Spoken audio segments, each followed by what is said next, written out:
ఈ జన్మకు ఆ శివుడే నా తండ్రి, ఆ లోకమాతే నా తల్లి. ఈ శ్వాస, ఈ శబ్దం, ఈ దేహం, నా గమ్యం, నా గమనం, ఆగమనం ఆ ఆది దంపతుల అధీనం.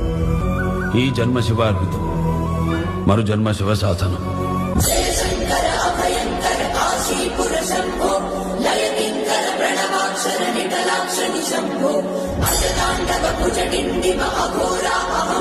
శివ మంగళ భవ పింగళ దిగంబర స్వయం.